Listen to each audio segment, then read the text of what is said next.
Hello, welcome. My name is Arianisha. It's a Buddhist name. It means she whose dream is of the noble ones. And I'm here with you today to talk to you about public speaking confidence and to help you unlock your powerful and authentic voice. So, we're going to cover three things today. Firstly, I'm going to tell you a little bit about my own journey because I need you to understand that public speaking confidence is about skills. It's not about being a natural at all. None of us emerge from the wombs of our mothers as confident public speakers, just like we don't emerge able to drive a car or do anything else. Yeah, I'm going to share my journey so you understand that you can go through the same steps as well. Then I'm going to outline just very briefly my 9 keys to public speaking confidence so that you can see how we can start breaking down these skill sets into broader buckets. And then underneath those, there's all these like micro skills that you can learn as well. Yes, we'll demystify it. You can see that there's progress that you can make in all of these areas. And then finally, I'm going to focus on one tip under one of those keys so that you can start putting this into action today. So just to cover that again, it's covering my own journey, the 9 keys to public speaking confidence, and going more deeply into just one of those. So I'm going to do this all the way through. I'm not going to pause and edit and things like that because I just want to convey to you that it's fine, like to do things and slightly lose your place occasionally and not be overly polished and kind of perfect. That's really, really important. So yeah, let's just kick off first of all with my own journey and demystifying this whole public speaking malarkey. So I first remember knowing, like kind of realizing that I needed to overcome my public speaking fears at university. So I was the first student from my school to go to the University of Cambridge. I'm just from a very kind of normal working class background. My stepdad's a lorry driver. My mum works in admin. Both like great, hardworking and smart people. Yeah, it was it was a massive step up. It wasn't kind of, I wasn't the kind of person to go to, one of the best universities in the world by any means. So I get there and it just dawns on me like very, very quickly that a lot of the people around me have just a much stronger skill set than I do. Yeah. And I was already very nervous around public speaking. I'll talk to you a little bit about why that was in a moment. But I was just really aware that if I didn't start overcoming my fears, people were just going to keep getting further ahead. And all this kind of effort that I'd put in to get this education, I'd worked so hard to get there. It was so challenging that it just felt like that would be wasted if I then couldn't use it because I was holding myself back. So it was around in 2008, so for a few years now, that I realized that I really needed to do something. So let's just go back to a little bit before then to how things were for me growing up. Things I remember around like my voice and speaking that were difficult for me were, I think I had a bit of a stammer, a bit of a lisp as a child.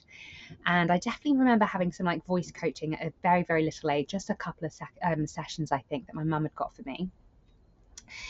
And then when I was at school, I was bullied by other kids. Sadly, this is quite a normal experience for bright and ambitious kids in working class schools. Like you might have had this experience too. Like if you start doing well, people will pick on you. Yeah, it's a challenge for them. So they try and squash you back in. So I sort of grew up in school with this sort of funny desire to be better and to have a better future by doing well. And I also got praise, which I really enjoyed that. So yeah, I had this kind of weird thing where I wanted to do better, but that would be punished by the kids. So I sort of had to work out how could I do well without being visible, because that would get me bullied. And although I was never kind of physically assaulted, one of the boys I was going to say he was a friend, but bless him, we weren't particularly close. But one of the boys I'd been in primary school with, he had been beaten up quite severely in secondary school, and his parents could afford to take him to private school. So he left because he was picked on so much for being smart. And so just grew up in this environment where it felt like dangerous to be visible, but I also knew it was my kind of way out of what I describe as a small-minded working class town. And one of my kind of worst memories is like being up front in an assembly and reading out a poem. And I remember the heat of the light on me, and I remember my hand shaking because I was nervous. And there were kids in the front row who were like sniggering and making comments about my hand shaking. And I actually sort of started to learn after then, if I was giving anything, giving a talk or anything in public, I would learn how to do it in a way that I didn't need to hold notes, because that felt so awful. So either I'd memorize everything, or I would have my notes somewhere else so that I didn't need to touch them and be that kind of visible and exposed again. So yeah, as I said, went to the University of Cambridge already with quite a few hang-ups around public speaking. And I used to struggle to articulate my words as well. I've since discovered that I've got ADHD, so that probably plays into it. But yeah, then when I was at Cambridge, there was a number of environments I would struggle in, like supervisions. I would sometimes want to ask a question or make a point in a lecture, but I was too nervous to do that. And then sometimes I put myself forward for things and then cancel last minute. So I started working it at that point in my life. And like fast forward, like let's just skip forward to like where I am now. And now I am a confident public speaker. But I also want you to know this. There are still some situations, and I imagine quite a lot of situations, that are outside of my comfort zone. So it's very much a journey, and we kind of build our experience, we build our skill sets, we get more comfortable, and then something else comes up, and that then feels a little bit more challenging. For example, I've just started doing Instagram reels, and having to like compress speaking into like 1 minute and convey a lot of value in that feels quite difficult for me, because I can stumble on my words, and because with ADHD, like I've got a lot of thoughts going on. To do 1 minute is actually quite difficult. And then within my Buddhist community, sometimes I'm up front sharing stuff that's very like personal, and it might be quite sensitive to me and even to other people in the room. So in those situations, I have nerves coming up as well. And there's other environments. I imagine if I was like in a Beyonce like size stadium for the first time, I'd be terrified. So I just want you to know that although I've made a huge amount of progress to the point I can be a public speaking coach, like legitimately, I still have stuff that presses my buttons and I get nervous around. So yeah, there's just a little bit about me, and I just want to say, like, I feel completely different. Yeah, apart from those times when I'm really out of my comfort zone, like I enjoy this now. I love helping other people to overcome their own fears and to achieve their goals through public speaking and getting more visible. Like it really, really lights me up, and I feel a very different person. And I feel I've just grown a huge amount. Like I'm a lot less scared of people as a whole now that I'm doing this. So I hope that kind of inspires you, that you can change. Yeah, there are skills that you can learn. You can change. Even if, like me, you'd gone through bullying and all of that, and suddenly like clearly had imposter syndrome at Cambridge, like that was terrifying. Things can change, yeah, to the point that you're a public speaking coach, which I just find wild. But anyway, so let me now go on to the second bit, which is running you through my 9 keys to public speaking confidence. Now, these nine keys, they all fit within what I call the power triangle. I'm going to do my triangle over here, the power triangle. And this underpins all of my teaching and coaching. So at the bottom, you've got nervous system responses, which are the foundation for everything else. Then one of the sides, you've got mindset and thinking skills. And on the other, we have communication and relationship building. I'm going to very quickly run you through my cards. Get in touch if you want to start learning more about these. But under our nervous system, I'm not sure if this is going to come out the right way, but I can't bother to flick it around. But we've got calm. Yeah, we want to stay calm. If you get shaky hands, squeaky voice, we want to do something about that. We also want to have a strong presence. We don't want to be hiding and collapsed or not kind of commanding the room, because everything just gets a little bit chaotic if we're not very strong in our presence. This is where power poses come in, my friends, and also depth and tonality of voice. And then we have bright. I spilled some drink on this literally just before I press record, so I'm hoping it's not coming through. So we've got bright energy. Even if we're talking about challenging things, we want to keep people engaged, we want to smile. So it's a bit about nervous system.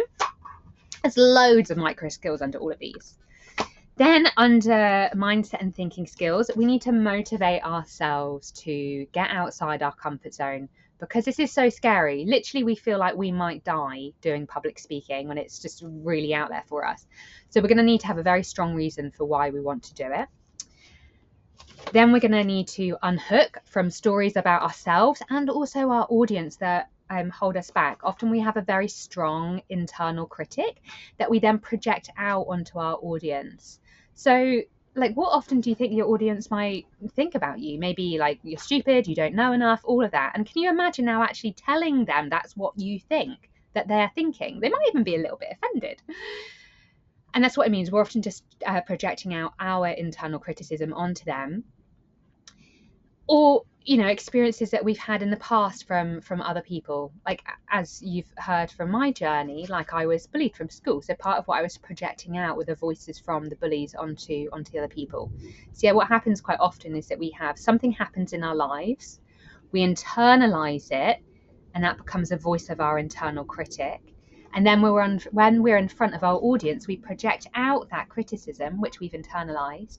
We project it out into our audience as the external critic. Yeah, they become, we then believe that they're critical of us, when often it's not true. And we kind of know this, don't we? We know in some ways that our thoughts about them are irrational, but we still think it. And then finally, ignite. So this is all about like planning well. There's tons of stuff that we can do. People often talk about over planning or over preparing.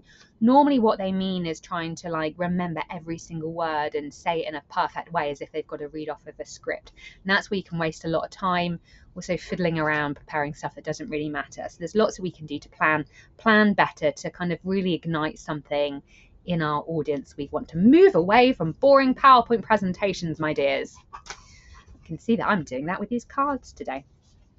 And then finally, we've got communication and relationship building. So this is stuff that particularly that we're doing live, but we can build relationships with our audience before, during, and after. So for example, if someone signs up for a free workshop with me, as soon as they sign up, they get an automated response, an automated email, because I've got a fancy whizzy system.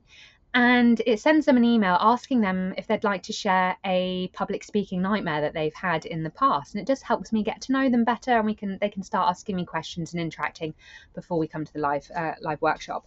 So we really want to connect with our audience. That's some of the ways that we can connect with them, is before a workshop. Eye contact's really important. Asking people their names. Often, I don't know, if I'm talking about something and someone shares a fond memory about a family member or mentions someone they love or whatever, I'll ask them their name. There's all different things that we can do to connect more with our audience. Really, eye contact is like one of the most important things, and smiling. We then need to move. Often when we're anxious, we talk at our audience instead of moving attention. Yeah, and so this is a particular kind of scenario that we're in, so that I'm talking at you. But there's things that I could even do right now to move your attention. So for example, I could ask you, like, when it comes to... Right, I said I wouldn't need to do any editing, but then I knocked my mouse and it clicked stop on recording. So I'm hoping this is going to blend in very well. But yeah, so as I was saying, we, at the moment I've been talking at you a lot, but at any moment I could ask you a question. For example, when it came to that last pillar around mindset and thinking skills, which do you think you need to work on the most? Motivating yourself to get outside of your comfort zone?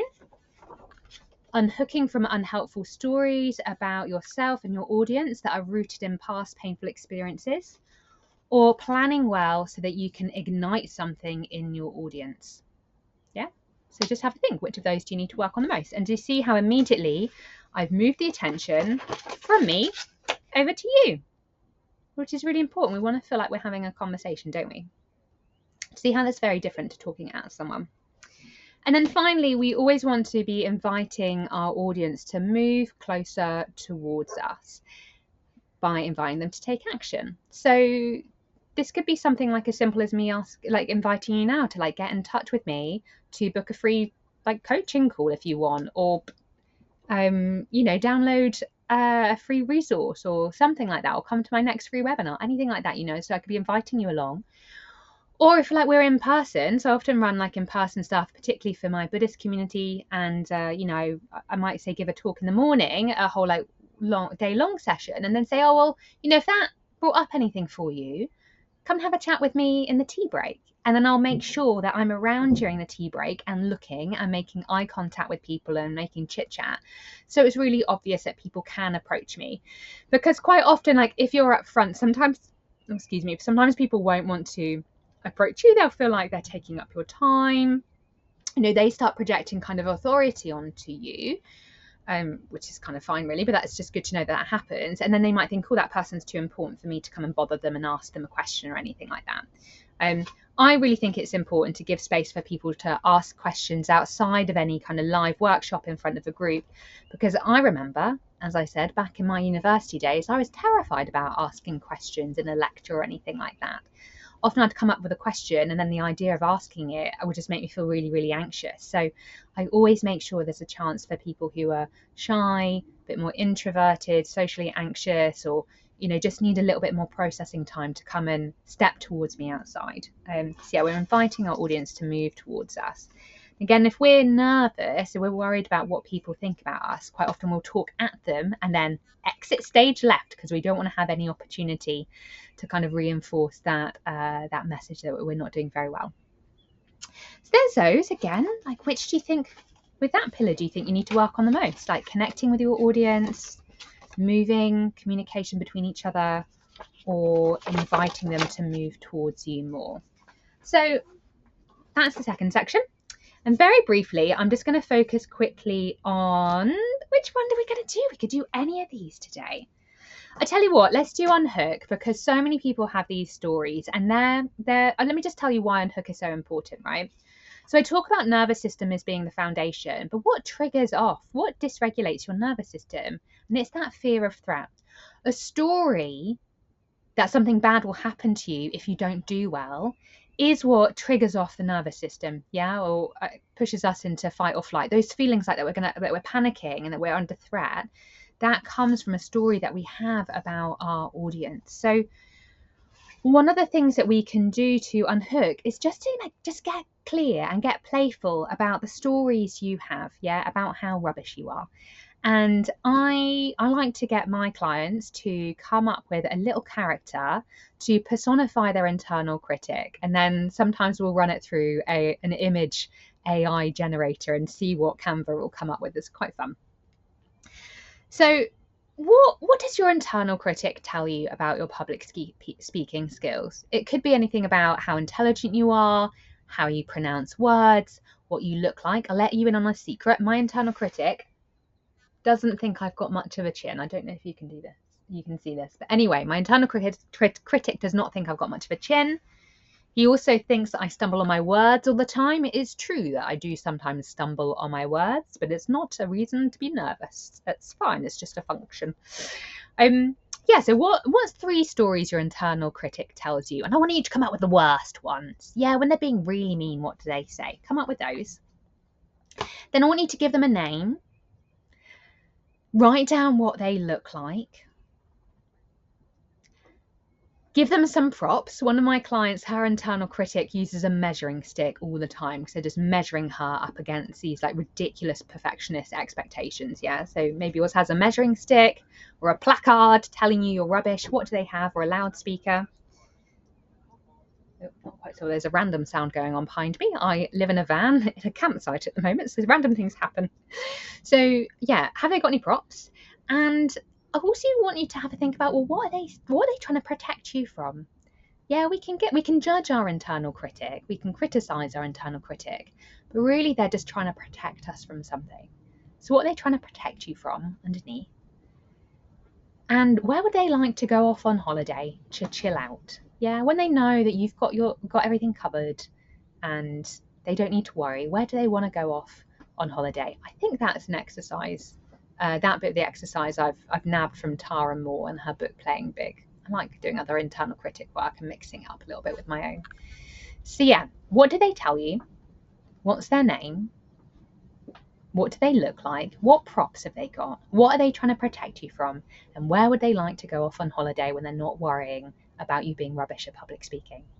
And then just see if you can come up with a little bit of a character, and just notice, yeah, when you start, if you're in any situation where you need to speak up in a meeting, give a presentation, get on camera, go on social media, any of that, if they start popping up, yeah, and you start getting nervous, be like, mine's often called Brian, I'll admit, to say like, all right, Brian, I know you're nervous and I know you're trying to protect me from humiliation, but I'm okay. We're going to be okay. You can go off and have your little holiday in the Pembrokeshire coast or whatever it is, yeah? And they'll just like toddle off. And do you see how we just start creating a little bit of space between us and these voices, these quite strong parts of ourselves that try and protect us and start dysregulating our nervous system, yeah, if they're in the driver's seat of our lives. So there we go. There's a little bit about my journey. There's 9 keys to public speaking confidence within my framework, and there's a little bit around one of the keys, which is unhook. I'd love to know if that's helpful. And yeah, do feel free to get in touch. There's a whole bunch of things I do around public speaking, and yeah, just come and have a little follow of me on social media. I'm at arinisha.coaching on Instagram, and that is where I'm doing all these little 60-second reels as well. Take care, lots of love, and just I really want you to know that you have everything that you need at your fingertips to unlock your powerful and authentic voice. If you need help, reach out to people like me or other trainers if they're a bit more your bag, and get the support that you need.